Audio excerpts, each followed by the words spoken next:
उसे क्राइम की कहानियाँ पढ़ने में बहुत शौक था। वह घंटों लाइब्रेरी में बिताता और कहानी को पढ़ते रहता।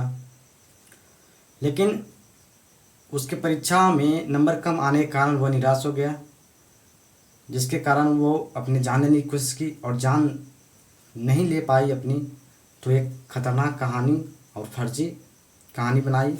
इसको सुन के आप भी हैरान हो जाएं। तो हेलो साथियों, नमस्कार, कैसे हो आप सब। फिर से आपका स्वागत है हमारे चैनल पर एक नए एपिसोड, एक नए कहानी के साथ। तो चलिए हम शुरू करते हैं। वो 7 जुलाई 2012 की रात जब पुणे पुलिस के पास एक फ़ोन आया। फ़ोन पर बताया गया कि कॉलेज ऑफ इंजीनियरिंग पुणे के एक स्टूडेंट का किडनैप हुआ है। किडनैपिंग के बाद उसे लूटा गया और फिर नवी मुंबई के वासी पुल से नीचे फेंक दिया गया। मामला एक कॉलेज स्टूडेंट की थी, इसलिए तुरंत साइबर क्राइम ब्रांच के अफसरों की टीम इस केस को सुलझाने में लग गया। पुलिस ने जब मामले की तफ्तीश शुरू की तो पता चला कि 7 जुलाई की रात को 2 मछुआरे ने इस पीड़ित छात्र को वासी क्रीक के किनारे पर पड़ा हुआ पाया था। 2 मछुआरे ने उन्होंने ही स्थानीय पुलिस को इस बारे में सूचना दी थी। कुछ वक्त बाद पीड़ित छात्र को होश आया और उसने पुलिस के सामने बयान दिया कि कुछ लोगों ने उसका अपहरण कर लिया था। उसने आगे कहा कि 7 जुलाई की सुबह वह लातूर से बस में बैठकर पुणे के लिए निकला था ताकि अपने फाइनल ईयर के कोर्स की फीस भर सके। वह एक इंजीनियरिंग छात्र था। छात्र ने आगे बताया कि इसके बाद वह पुणे के स्वारगेट बस स्टैंड से अपने हॉस्टल जाने के लिए एक शेयर्ड ऑटो रिक्शा में सवार हुआ था। मामले की आगे जांच के लिए केस को पुणे के डेक्कन पुलिस स्टेशन ट्रांसफ़र कर दिया गया। हालांकि क्राइम ब्रांच की एक टीम भी लगातार केस की जांच करती रही। क्राइम ब्रांच का भी पुलिस जांच करती रही केस को। पुलिस ने बताया कि ये छात्र लातूर के एक व्यापारी से ताल्लुक़ रखता था। वो इंजीनियरिंग छात्र जो था लातूर के एक व्यापारी से ताल्लुक़ रखता था।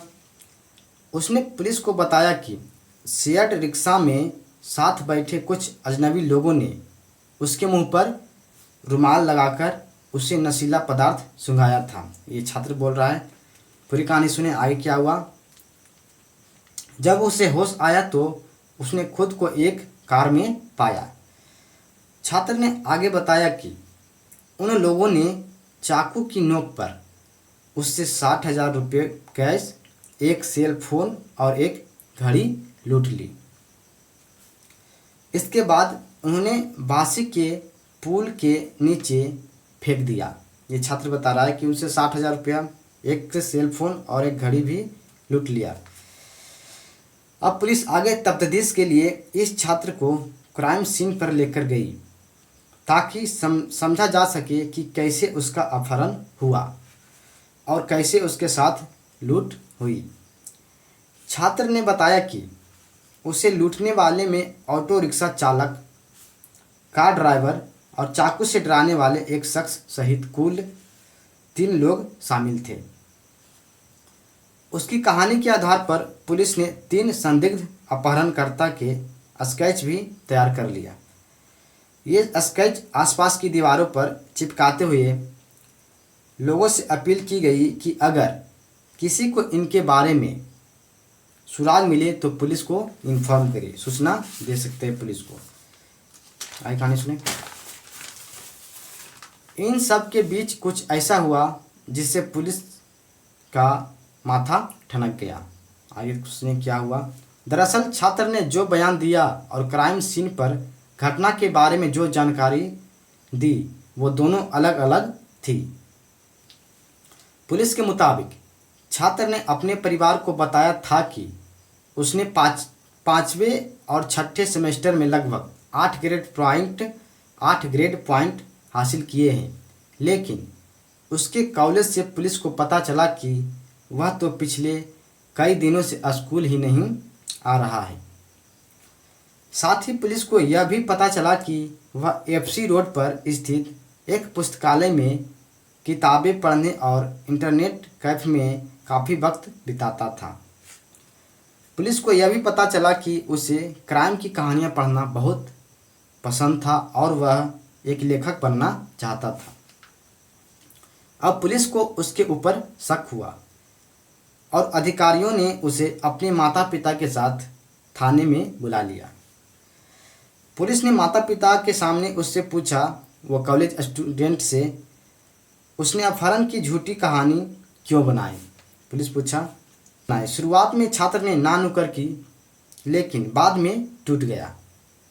उसने बताया कि उसने खुद की जान लेने की कोशिश की थी। ये सब झूठ था, वो ये कहानी का प्रपंच रचा था ये कॉलेज स्टूडेंट। आगे सुने कहानी। 7 जुलाई की सुबह वह बस से मुंबई गया, फिर अगाथा क्रिस्टी के उपन्यास खरीदा और वासी के एक लॉज में कमरा किराए पर लिया। बाद में वह क्रिक के पास गया, अपना बैग एक तरफ फेंका और इसमें कूद गया। उसने अपना कीमती सामान, जिसके बारे में उसने दावा किया था कि चोरी हो गया, पानी में फेंक दिया। अपने बयान में छात्र ने बताया कि उसने अपनी जान लेने की कोशिश की, लेकिन बाद में तैरकर किनारे पर आ गया और एक मछुआरे ने उसे बचा लिया। पुलिस के मुताबिक इस छात्र का एकेडमिक रिकॉर्ड बहुत अच्छा था। सेकेंडरी और सीनियर सेकेंडरी की परीक्षाओं में मेरिट लिस्ट में उसका नाम आया और इसके बाद उसने अपने इंजीनियरिंग के पहले साल में भी अच्छे नंबर हासिल किए। हालांकि बाद के सेमेस्टर में उसके ग्रेड कम आने पर वो निराश हो गया। पुलिस का मानना है कि हो सकता है कि उसने हताश के कारण ऐसा कदम उठाया है। तो ये कहानी था आज का एपिसोड। तो इस कहानी से समाज पर क्या प्रभाव पड़ता है वो कमेंट करें कमेंट बॉक्स में, और कुछ त्रुटि हो तो ज़रूर कमेंट करें ताकि हम सुधार करें। तो आज का सेशन यही था। तो ऐसा ही हमारे वीडियो को देखते रहे लगातार और शेयर करते रहे, लाइक करें, और चैनल पे नए हैं तो सब्सक्राइब जरूर करें, और त्रुटि जहाँ हो वो भी कमेंट करें ताकि हम सुधार कर सकें। तो आज का सेशन हम यहीं समाप्त करते हैं, फिर मिलते हैं आपको एक नई एपिसोड एक नई कहानी के साथ। तब तक के लिए धन्यवाद।